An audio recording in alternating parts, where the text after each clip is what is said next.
మంచి స్టోరీతో మరి ప్రజలలో మార్పు రావాలి, యువతలో మార్పు రావాలి, మేము ఎక్కడ ఏదైనా చేయగలుగుతాం అనేటువంటి దురాభిప్రాయంలో మార్పు రావాలనేటువంటి లక్ష్యంతో మరి రమణారెడ్డి గారు ఈ యొక్క స్టోరీని తీసి మరి సోదరుడు పెద్దలు ఫేమస్ యాక్టర్ అందరికీ ఎప్పుడు నవ్వులతో అందరినీ ఆరోగ్యంగా ఉంచేటువంటి మన సోదరుడు అలీ అన్న గారికి, అదేవిధంగా మరి ఇంత చిన్న వయసులో అంత పెద్ద పాత్ర, జనరల్ గా వాళ్ళకి అనేక రకాల అవకాశాలు వస్తాయి, గ్లామర్ స్టోరీస్ అవి, బట్ తను ఒక తల్లి పాత్రలో, ఒక చెల్లి పాత్రలో, ఒక ఇంటి ఆడకూతురి పాత్రలో చేసినటువంటి కామనా గారికి, ఇక్కడికి వచ్చినటువంటి మా సోదరుడు అలీ అన్న గారి ఫ్యామిలీకి, అదేవిధంగా మా రామకృష్ణ గారికి, వారితో వచ్చిన మిత్ర బృందానికి, పత్రికా మీడియా సోదరులకు, ముఖ్యంగా రమణారెడ్డి గారి యొక్క టీం అందరికీ కూడా హృదయపూర్వక శుభాకాంక్షలు, ధన్యవాదాలు తెలియజేస్తా ఉన్నాను. చాలా మంది అనుకుంటాం మనం ఎదుగుదలే చూసుకుంటాం, కానీ మన వెనుక ఉన్న ఎదుగుదలలో ఎవరు కారణం, మనం ఎక్కడ నిలబడ్డాం, ఎక్కడి నుంచి వచ్చినాం, ఏ తల్లి మనల్ని కన్నది కూడా ఒక ఆడకూతురే అనేటువంటి దాన్ని మర్చిపోయి కళ్ళ ఎదుట ఎవరైనా ఆడవాళ్ళు కనిపెడితే కామంతో చూసి మరి రకరకాల ఇబ్బందులు పెట్టడంతో చిన్న పిల్లలు సైతం అత్యాచారాలకు గురై హత్య చేయబడుతున్నారు. తాగిన మత్తులో కూడా ఏం చేస్తున్నారో తెలియనటువంటి ఇబ్బందికరమైనటువంటి సిచ్యువేషన్ ఉంది. చాలా మంది తెలిసి కూడా ఇంత గొప్పవాళ్ళు అనుకుంటాం, ఒక్కొక్కసారి వాళ్ళు కూడా ఆ క్షణంలో ఎలాంటి మృగాలుగా తయారవుతుందో తెలియదు కొంతమంది వ్యక్తుల గురించి. ఎందుకంటే ఇళ్లలో కూడా జరుగుతుంది, ఇళ్లలో కూడా నమ్మలేని పరిస్థితి, చిన్నపిల్లల్ని కూడా అక్కడ తాతల దగ్గర మామల దగ్గర ఇట్లా పెట్టలేని పరిస్థితి వస్తారు. సో దాని అంతటికి మూలము ఈ యొక్క భావజాలము లేదా మనలో వచ్చినటువంటి తప్పుడు ఆలోచనలు మారాలి. నువ్వు హిందువుగా పుట్టినా, క్రిస్టియన్గా పుట్టినా, ముస్లింగా పుట్టినా, నువ్వు ఏ కులంలో పుట్టినా, ఏ వర్గంలో, ఎంత కోటీశ్వరులైనా, ఎంత తిండి లేకుండా కుటుంబంలో పుట్టినా, నువ్వు మగవాడివే, కానీ నిన్ను కన్నది మాత్రం ఒక తల్లినే. ఆ తల్లిని గౌరవించలేనటువంటి జీవితం వేస్తూ ఆ అక్క చెల్లెలను మనం ఎప్పుడు కూడా అన్నదమ్ములు కనపడగానే, మగవాళ్ళు కనపడగానే మరి నాకు ఒక రక్షకుడు నా సోదరుడు, నాకు ఒక రక్షకుడు నా తండ్రి, నాకు ఒక రక్షకుడు నా మామ, నా తాత అనేటువంటి భావన ఆ ఏజ్లో అయితే వాళ్ళు సేఫ్గా ఫీల్ అవుతూ ఉంటారు. సో అది ప్రతి చోట ఎక్కడ కూడా బయట కూడా యువకులు కానీ, క్లాస్మేట్స్ కానీ, లేదా జాబ్ దగ్గర కానీ ప్రతి చోట ఐటీ సిటీ ఉంటుంది, ఆ ప్రాంతంలో ఫ్రెండే కదని బయటకు వస్తున్నారు. ఆ టైంలో కూడా మరి అట్లాంటి అఘాయిత్యాలు నమ్మి వచ్చిన అమ్మాయిల మీద కూడా జరుగుతున్నాయి. మరి తెలిసిన వాళ్ళే కదా ఆటోల లెక్క కూడా అక్కడ కూడా జరుగుతున్నాయి. అట్లా కూడా ఇవన్నింటిని కూడా రూపుమాపాలి. వీటి మీద కూడా మేము ఒక స్పెషల్ ప్రోగ్రామ్ తీసుకోవాలని 2-3 మీటింగ్స్ కూడా పెట్టుకున్నాం వివిధ శాఖల మహిళా అధికారులతోటి. దానికి ప్రధానంగా ఈ రోజు మీరు ఒక రూపం తీసుకొచ్చి ఈ యొక్క అంటే ఇబ్బందికరమైనటువంటి సిచ్యువేషన్, ఈ దాడులు, అత్యాచారాలు, అఘాయిత్యాలు, మహిళలు సేఫ్ గా ఫీల్ అయ్యేటువంటి పరిస్థితి రావాలంటే ఇన్నర్ చేంజెస్ ఉండాలి, మనలో మార్పు రావాలి. మన పుట్టుకకు మూలం మహిళ. ఆ మహిళ మీద మనం అఘాయిత్యాలు చేయడం అంటే మన తల్లుల మీద మనం చేసుకున్నట్టే, మన చెల్లెల మీద మనం చేసినట్టే.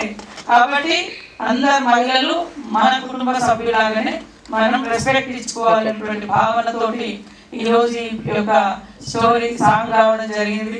దాంట్లో ఇంకొకటి కూడా ఉంది, బయట ఎక్కడో మీరు తప్పులు చేస్తారు కానీ కుటుంబ సభ్యులు తలెత్తుకోలేకపోతుంటారు. చుట్టుపక్కల వాళ్ళు వచ్చి వాళ్ళకి పాపం ఏం నేరం సంబంధం లేదు, కానీ భార్యనో చెల్లెనో మీ అమ్మనో మరి ఆగ్రహంతో ఇతరుల దాడులకు గురయ్యేటువంటి పరిస్థితి. మనం అనుకుంటాం తప్పు చేసినప్పుడు ఇది ఎవరికో కదా జరిగింది, నా కుటుంబం సేఫ్ అని అనుకుంటాం. కానీ ఒకనొక దశలో నీ బిడ్డనో, నీ కూతురు, నీ చెల్లెనో కూడా అలాంటి అఘాయిత్యానికి బలయ్యే పరిస్థితి ఉంటుంది. సేమ్ టైంలో సమాజంలో మరి నీకు అవమానం జరుగుతుంది. నిన్ను కన్నందుకు, నిన్ను భరిస్తున్నందుకు, నీ తోడ పుట్టినందుకు కూడా మీ అక్క చెల్లెలు, అమ్మ, చెల్లి, భార్య వాళ్ళు కూడా సమాజంలో తలెత్తుకోలేని పరిస్థితి వస్తుంది. సో ఇలాంటి మంచి కథను, మన స్టోరీని ఈరోజు సాంగ్ రూపంలో తీసుకురావడం జరిగింది. కాబట్టి మేము అంటే సాంగ్స్ అనేది చాలా పెనుమార్పులో తీసుకొస్తుంది మనుషులు. అది ఈరోజు మీరు దాన్ని పట్టి సాంగ్ రూపంలో తీసుకొచ్చారు, చాలా సంతోషం. ఎందుకంటే ఉద్యమాలలో కానీ మనిషి కథలో కానీ లేకుంటే రకరకాల దగ్గర సాంగ్స్ చాలా ఇన్స్పిరేషన్ గా ఉంటాయి. మార్పుకు నాంది ఒక పాటను భావోద్వేగానికి గురి చేస్తుంది. మన యొక్క భావజాలాన్ని కూడా మార్చి ఒక మంచి పాట అయితే మంచి దారిలో నడిపిస్తుంది. కాబట్టి ఈ రోజు ఇది గొప్ప మహిళలకు ఒక భరోసానిచ్చేటువంటి సాంగ్. అదే విధంగా దుష్ట అభిప్రాయంతో దురాభిప్రాయంతో ఉన్నటువంటి వాళ్ళకు ఇది మార్పు తీసుకొచ్చేందుకు ఉపయోగపడే సాంగ్. కాబట్టి ఇలాంటి సాంగ్స్, ఇలాంటి స్టోరీస్ ఇంకా రావాలి. ఇది అందరూ కూడా షేర్ చేయాలి. ప్రతి ఒక్కరి సెల్ ఫోన్ లోకి వెళ్ళాలి. ప్రతి సినిమా థియేటర్ లో కానీ, అదే విధంగా న్యూస్ ఛానల్స్ లో కానీ ఇది ఖచ్చితంగా ప్లే చేయండి. మన ద్వారా కనీసం 10% ఆలోచన అయిన దురభిప్రాయం, దుష్టాభిప్రాయం, ఆడవాళ్ళ మీద అఘాయిత్యం చేసే దుర్మార్గపు అభిప్రాయాలు ఏమైనా ఉంటే ఖచ్చితంగా మారితే కనీసం 10% వాళ్ళైనా మారితే చాలా సంతోషాన్ని వ్యక్తం చేస్తూ ఈ టీంకు రమణారెడ్డి గారికి, అలియన్న గారికి, కామన గారికి, మరి మీ టీం అందరికి కూడా ప్రత్యేకంగా శుభాకాంక్షలు. వచ్చే సంక్రాంతిలో కూడా ప్రతి ఒక్క మహిళ మరి ఇంట్లో ముంగట ముగ్గులు వేస్తూ ఉంటారు. ఖచ్చితంగా ఈ పాట వింటూ మహిళలు భరోసాగా ముగ్గులు వేసుకోవచ్చు. అదేవిధంగా మా తమ్ముళ్ళు, అన్నలు అందరూ కూడా ఈ సంక్రాంతి నుంచి ఈ పాట ద్వారా మనలో మార్పుకు నాంది కావాలని ఈ సందర్భంగా కోరుకుంటూ అందరికీ అడ్వాన్స్ హ్యాపీ సంక్రాంతి.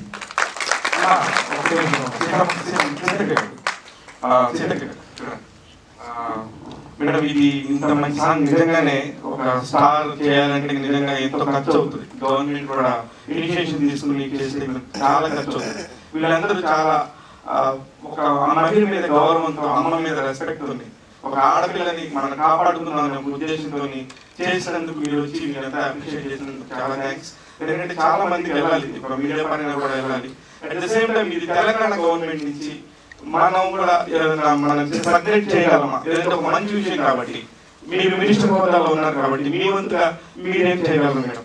తప్పకుండా మా శాఖ నుంచి కూడా మా డిపార్ట్మెంట్ కానీ, అదే విధంగా INPR మినిస్టర్ గా పొంగులేటి శ్రీనివాస్ రెడ్డి గారు కూడా ఉన్నారు. వారితో కూడా మాట్లాడి ఏ రకంగా సర్క్యులేట్ చేయాలనేది డిస్కస్ చేసి తప్పకుండా పబ్లిక్ వెళ్ళడానికి గవర్నమెంట్ తరఫున మేము ఇనిషియేటివ్ తీసుకుంటామని తెలియజేస్తాం. మేడం, ఒకసారి దీన్ని కూడా ఖచ్చితంగా ఎక్కడైనా చేస్తే కరెక్ట్ గా ఉంటుందేమో నా అభిప్రాయం. నాకు కూడా అలాంటి అభిప్రాయమే ఉంది. బట్ నేను కూడా తప్పకుండా సీఎం గారు లేకుండా INPR మినిస్టర్ గారు డిస్కస్ చేసి తొందరలోనే మీకు మళ్ళీ రిప్లై ఇస్తాను తెలియజేస్తాను. Thank you.